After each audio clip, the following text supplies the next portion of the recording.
Está escuchando Sabiduría para el Corazón con el pastor Stephen Davey. Continuamos estudiando la vida de David y hoy llegamos a un tema delicado. El hijo recién nacido de David y Betsabé está a punto de morir. Ya que la palabra de Dios claramente nos enseña que la vida comienza en la concepción y todo bebé ya posee un alma eterna aún antes de nacer, la gran pregunta que surge es: ¿qué sucede con un bebé que muere antes o aún después de nacer? El pastor Stephen contestará esta enigmática pregunta basado en la palabra de Dios en esta lección titulada ¿Van los bebés al cielo? Aquí está Stephen. Uno de los pasajes más desgarradores de la Escritura se encuentra en 2 de Samuel capítulo 12. Es un pasaje que abre la puerta a una de las preguntas más intrigantes que un creyente puede llegar a pensar. Después de que Natán confronta a David con su pecado y Betsabé tiene su bebé, se nos dice en el versículo 15 que el bebé enfermó gravemente. Y entonces David rogó a Dios por el niño y ayunó, y entró, y pasó la noche acostado en tierra. Y se levantaron los ancianos de su casa y fueron a él para hacerlo levantar de la tierra, mas él no quiso, ni comió con ellos pan. Y al 7º día murió el niño. Y temían los siervos de David hacerle saber que el niño había muerto, diciendo entre sí: cuando el niño aún vivía, le hablábamos y no quería oír nuestra voz, ¿cuánto más se afligirá si le decimos que el niño ha muerto? Mas David, viendo a sus siervos hablar entre sí, entendió que el niño había muerto. Por lo que dijo David a sus siervos: ¿Ha muerto el niño? Y ellos le respondieron: ha muerto. Entonces David se levantó de la tierra y se lavó, y se ungió, y cambió sus ropas, y entró en la casa de Jehová, y adoró.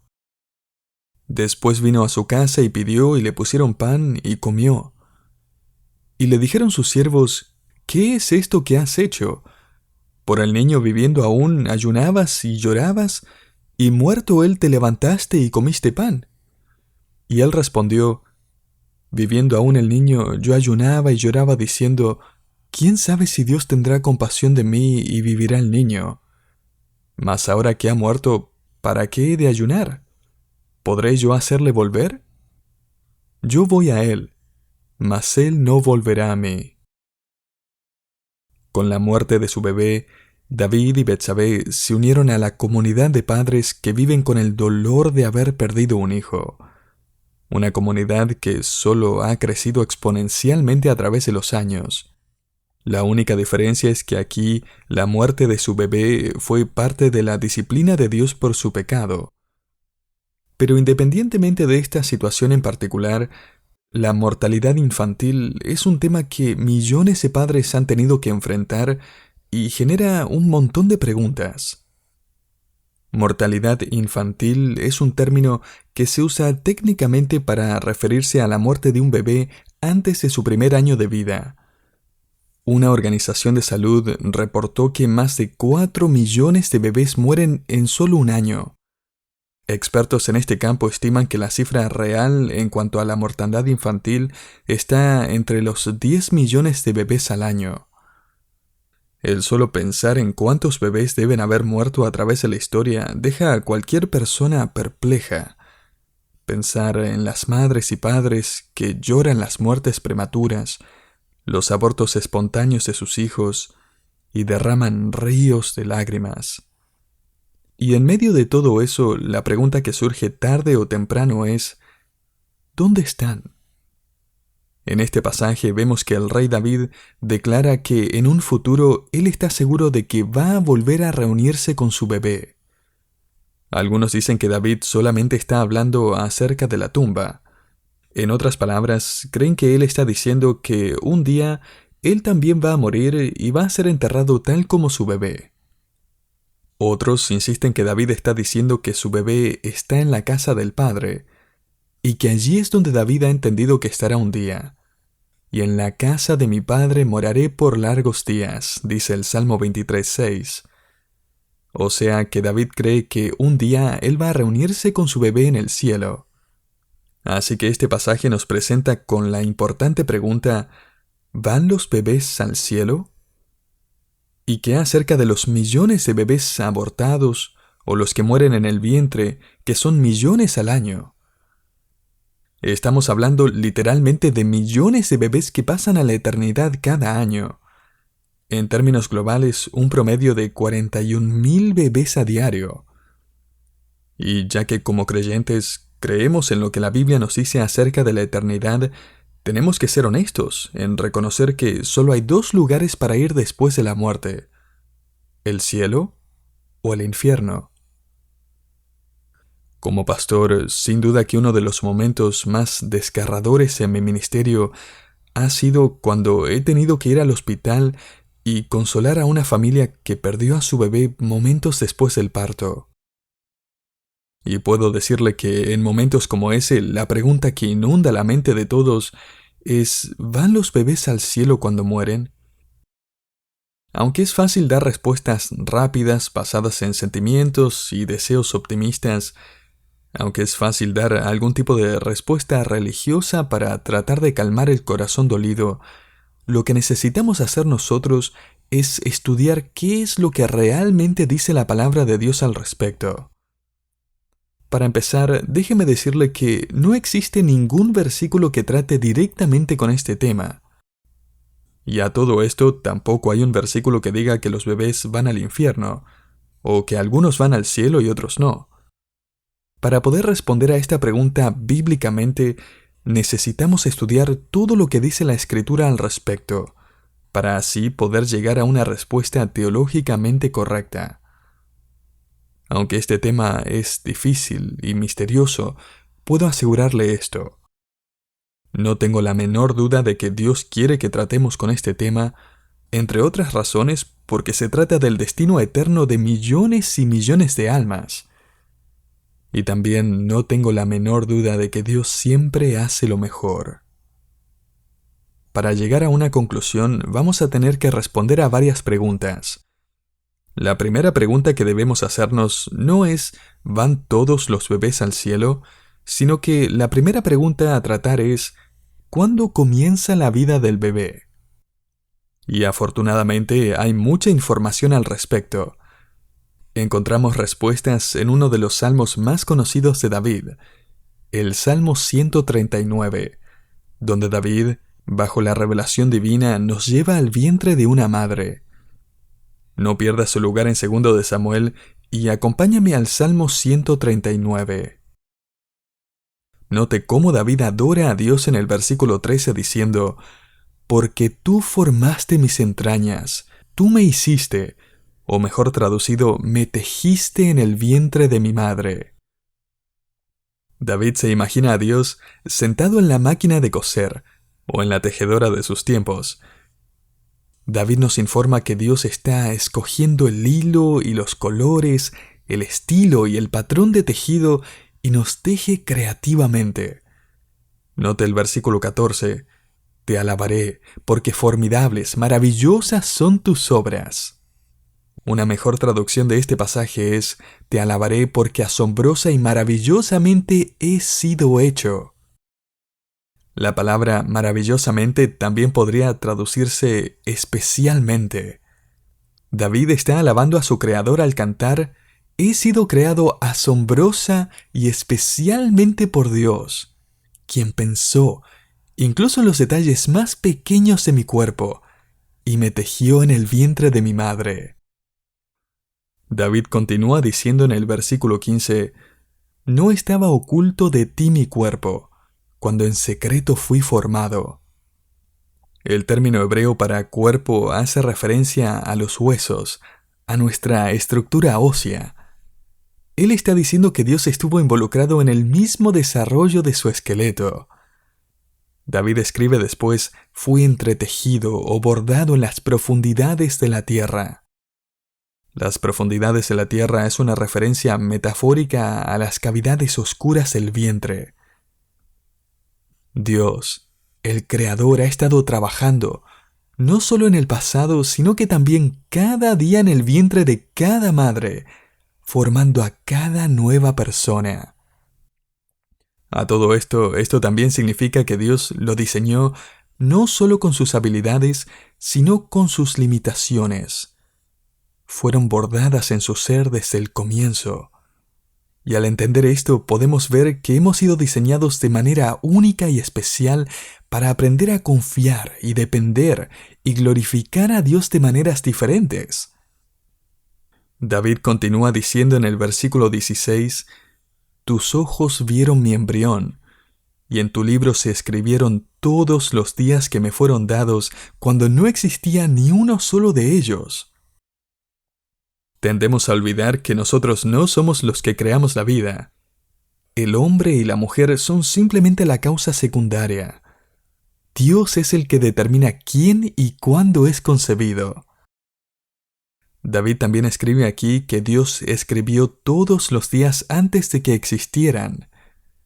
Así que cuando una vida se forma en el vientre en el momento de la concepción, es porque Dios así lo ha planeado. Las palabras que David escoge aquí están llenas de significado. Él escribe que Dios literalmente vio su sustancia sin forma, lo que es una sola palabra en hebreo. Esta es una palabra que define algo que David aún no entendía ni conocía mucho. Es una palabra que está bien traducida en nuestras Biblias como embrión. Este salmo deja en claro que cada vida, aun cuando recién fue concebida en el vientre, es una persona. Aún está desarrollándose, pero es una persona al fin y al cabo. Como un autor lo expresó, la vida comienza en la concepción, y cualquier muerte que ocurra después de ese momento de concepción significa la muerte de una persona. Y cada persona posee un alma eterna desde que tiene vida. Mire lo que Dios dijo acerca del profeta Jeremías en Jeremías 1:5. Antes de que te formase en el vientre te conocí, y antes que nacieses te santifiqué, te di por profeta a las naciones. Dios no consideraba a Jeremías un bulto impersonal de tejidos en el vientre o algún apéndice anónimo en el cuerpo de la madre, un feto que no es realmente una persona. Dios consideraba tanto a Jeremías como a David como personas. Así que la pregunta número 1 fue, ¿cuándo comienza la vida? Y la respuesta es que comienza al momento de la concepción por la voluntad y diseño de Dios. Sin Dios la vida no podría comenzar, porque el poder de la vida está en sus manos. Hechos 17. Otra pregunta que necesitamos responder es, ¿toda persona vive para siempre? Y la respuesta en breve es sí. El haber sido creados a la imagen de Dios, entre otras cosas, significa que hemos sido creados con almas eternas.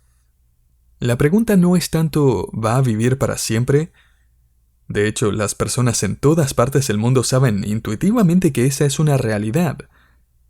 Hemos sido creados, como dice en Eclesiastés 3:11, con eternidad en nuestros corazones. Entonces, la pregunta no es tanto ¿va a vivir para siempre?, sino ¿dónde va a vivir por siempre? La razón de que la pregunta acerca del destino eterno de los bebés es un tema tan grande dentro y fuera de la iglesia es porque Dios ha puesto en el corazón de cada ser humano esta noción de que debe haber algo más que solo esta vida. Mientras Job luchaba con su sufrimiento, él dijo un comentario bastante interesante que vale la pena notar. Él se encuentra exhausto, deprimido, y en su frustración y amargura dice que desearía haber muerto al nacer. Pero en lugar de implicar que después de morir al nacer ya no existiría más, Job describe lo que le espera a aquellos infantes que mueren al nacer o antes de nacer. Leemos en Job 3:3, «Perezca el día en que yo nací y la noche en que se dijo varón es concebido». Versículo 11, ¿por qué no morí yo en la matriz o expiré al salir del vientre? ¿Por qué me recibieron las rodillas y aqué los pechos para que mamase? Pues ahora estaría yo muerto y reposaría, dormiría y entonces tendría descanso. Y para que no piense que él está hablando de una especie de sueño del alma o un estado de limbo, él continúa en el versículo 16 diciendo: ¿Por qué no fui yo escondido como abortivo, como los pequeñitos que nunca vieron la luz? Allí los impíos dejan de perturbar, y allí descansan los de agotadas fuerzas. En otras palabras, Job está describiendo cómo es el cielo para estos niños que mueren. Él compara su vida de sufrimiento y miseria y dolor con la de un niño que muere tempranamente y concluye que eso habría sido mucho mejor, porque ellos ahora están en un lugar donde el sufrimiento, la lucha, el cansancio, el trabajo forzado ya no existen más. Job sabe que un día él va a vivir con su Redentor. Job 19:25. Pero en ese momento él está diciendo que desearía haber sido capaz de saltarse todo el sufrimiento de la tierra e ir directamente con el Señor. Job está diciendo bajo inspiración divina que los niños que mueren al nacer, incluyendo los abortados, se saltan la vida sobre la tierra y van directamente a estar con su Creador. Así que los infantes también viven para siempre, tal como toda vida humana desde el momento de la concepción. Todos vamos a vivir en un lugar para siempre. Permítame ahora responder a una tercera pregunta concerniente a este tema. ¿Hay algo que necesitamos hacer para asegurarnos de que un bebé vaya al cielo? Obviamente, esta pregunta implica que no hay seguridad para los bebés que nacen muertos. Pero ignoremos ese problema que los catecismos religiosos parecen ignorar y enfoquémonos en los bebés que han logrado nacer. ¿Hay algo que podamos hacer para garantizarles el cielo? Las religiones del mundo tratan de resolver el problema y muchos dicen que el niño necesita recibir algún tipo de ritual o ayuda de parte de la gracia de Dios. A través de la historia, algunos han enseñado que los infantes, junto con todos los demás, van a tener una oportunidad de creer en Cristo después de la muerte. Esta es una perspectiva que ha ganado mucha popularidad recientemente con el libro de Rob Bell, El amor triunfa. Eventualmente todos arreglan sus cuentas y todos van al cielo. El problema con esta perspectiva es que no hay nada en las escrituras que enseñen o aún aludan a que haya una posibilidad de salvación después de la muerte.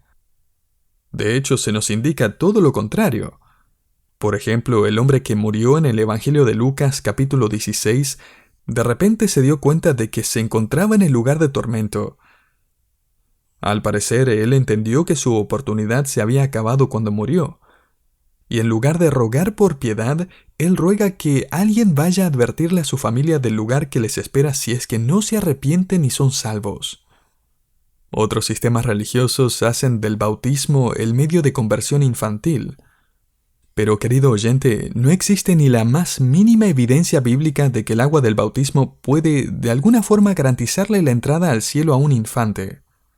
No existe alguna ceremonia o rito de iniciación o agua bendita u oración que le garantice la entrada al cielo a algún niño, bebé o alguna persona mayor. Y sin embargo, como ya hemos visto, David asume que su hijo va a ir al cielo. ¿Por qué? Bueno, algunos sugieren que los infantes no son pecadores. Esas personas seguramente nunca han criado un niño. Ciertamente no me criaron a mí. Otros sugieren que los infantes nacen sin naturaleza pecaminosa, al menos hasta que pecan. Pero David lo dejó en claro en el Salmo 51, donde Dios nos enseñó a través de él que somos concebidos manchados con pecado desde el principio. De hecho, si los infantes no fueran pecadores, entonces no podrían morir, porque la paga del pecado es muerte, Romanos 6:23, y no hay justo ni aun uno, Romanos 3:10. Una pregunta más que me gustaría plantear es ¿cómo es que un niño que muere antes de nacer puede ir al cielo? La Biblia enseña que somos salvos por gracia, y eso aplica a todos. Es por la gracia de Dios que somos salvos, y eso incluye a los infantes. Y de la misma forma que la Biblia enseña consistentemente que somos salvos por gracia, la Biblia también enseña que somos condenados por obras. Ahora présteme atención. Uno no puede ser salvo por obras. Uno solo puede ser salvo por gracia. Sin embargo, la Biblia nunca ha amenazado a alguien con el infierno meramente por haber heredado la naturaleza de Adán. John MacArthur escribe en su comentario acerca de este tema: siempre que la Escritura describe los habitantes del infierno, el énfasis está en sus actos voluntarios de pecado y rebelión. 1 Corintios 6, 9 al 10, Gálatas 5, 19 al 21, Efesios 5, 5.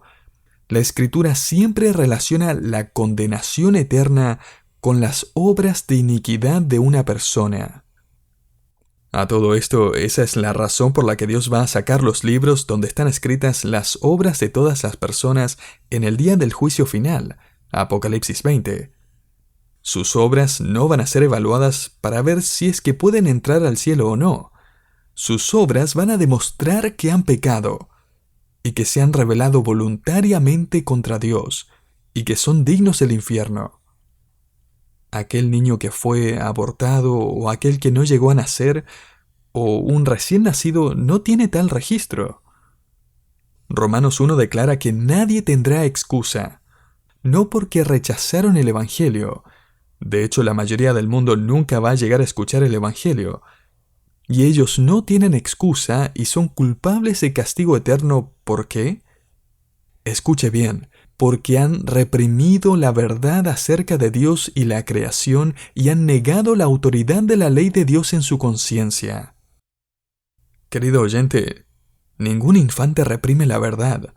Ningún nonato tiene la habilidad de percibir lo que Dios ha revelado y luego rechazarlo. Hasta que el niño sea más grande, y nunca se nos dice cuál es la edad en la que el niño ya es lo suficientemente grande, consciente o responsable, pero hasta que una persona no pueda estar consciente de la ley de Dios escrita en su corazón, hasta que no pueda reconocer la gloria de Dios en la naturaleza y reconocer a través de ella los atributos de Dios, su poder y eternidad, ellos no están rebelándose voluntariamente contra Dios o reprimiendo la verdad de Dios. Como un autor lo expresó, estos pequeños no son salvos porque creyeron, sino porque no podían creer. A todo esto, David va a dejar de lamentarse después de que su hijo muere. ¿Por qué? Porque él sabe que un día va a reunirse con él. Él se lamenta, pero sin embargo no como aquellos que no tienen esperanza. De hecho, otro hijo de David va a morir más adelante. Su nombre es Absalón. Y David no va a parar de llorar y lamentarse. Entre otras cosas, creo yo, porque él sabe que nunca más lo va a volver a ver. La última pregunta que vamos a tratar brevemente es: ¿qué está pasando con su pequeño en el cielo ahora mismo? Creo que hay algunas cosas que podemos saber a partir de la Biblia. Primero, sabemos que aquellos que nos abandonan aquí en la tierra, dejando atrás sus cuerpos mortales, reciben un cuerpo temporal sin imperfecciones. Donde ellos van no hay dolor, ni tristeza, ni sufrimiento, solo gozo, paz y adoración. También sabemos que en el mismo momento que un infante va a vivir con Cristo, los propósitos para él o ella fueron cumplidos ya en la tierra, porque todos los propósitos de Dios siempre se cumplen perfectamente. Efesios 1:11. Sabemos que ellos fueron perfeccionados instantáneamente, transformados completamente a la imagen de Jesucristo. Filipenses 1:6. Sabemos que están disfrutando de la gloria eterna. Romanos 8:18. Así que, ¿qué pasó entre la concepción y el cielo? O sea, ¿hay pañales, cochecitos y sillas altas en el cielo? ¿Acaso hay ángeles asignados para algún tipo de cuidado o un jardín infantil celestial? No se nos dice explícitamente, pero sabemos que toda limitación e inmadurez se van instantáneamente en la glorificación del cuerpo, tal como usted y yo lo vamos a experimentar un día. En nuestra llegada al cielo vamos a recibir el milagro de una madurez y perfección inmediata. En la Biblia se nos dice que en el cielo hay una multitud la cual no puede ser enumerada de cada tribu, lengua y nación. Ahora piensa en esto. Sabemos que el Evangelio nunca va a llegar a toda tribu, lengua y nación hasta que en la segunda venida de Cristo, cuando un grupo de ángeles viajen por toda la tierra, le adviertan a toda la humanidad del juicio venidero. Así que, ¿cómo es que pueden haber personas representando cada tribu, lengua y nación? Personalmente, solo puedo pensar en una forma. Van a haber bebés y niños representando esas tribus, lenguas y naciones, testificando por siempre de la gracia de Dios. Y cada persona en el cielo es capaz de adorar y alabar y servir a Dios. Así que evidentemente todos van a tener la madurez espiritual, mental y física para entender la gracia de Dios en sus vidas y alabar a Dios por haberlos recibido en el cielo por medio de la obra expiatoria de Cristo, quien pagó por su pecado aun cuando no podían entender ni creer. De hecho, David dice aquí en 2 de Samuel, «Mi hijo no puede volver, pero yo iré a él». Y el énfasis está en él. David no dice, voy a ir al mismo lugar en el que está. Voy a ir al cielo donde él está. No, él dice, voy a ir a él. En otras palabras, un día me van a presentar a mi bebé. Y tal como ese pequeño, ahora crecido, maduro y perfeccionado, canta y adora a Dios por su gracia, yo estaré allí un día, reunido con Él, y juntos vamos a adorar al Señor por siempre y siempre. Esa es nuestra esperanza también, querido oyente. Esa es la realidad de aquel que ha puesto su fe en Jesucristo como su Salvador.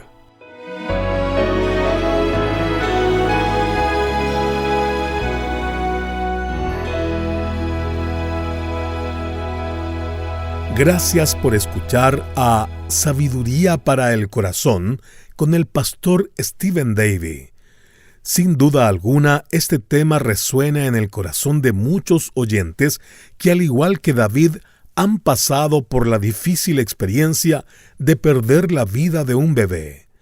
Si desea escuchar nuevamente este programa o compartirlo con un ser querido, puede visitar nuestra página web sabiduriaespanol.org y acceder a él por medio de nuestra biblioteca de estudios. Esta serie se titula La vida de David y la lección de hoy fue ¿Van los bebés al cielo? Recuerde que en Sabiduría para el Corazón estamos dispuestos a acompañarle en oración en medio de la prueba.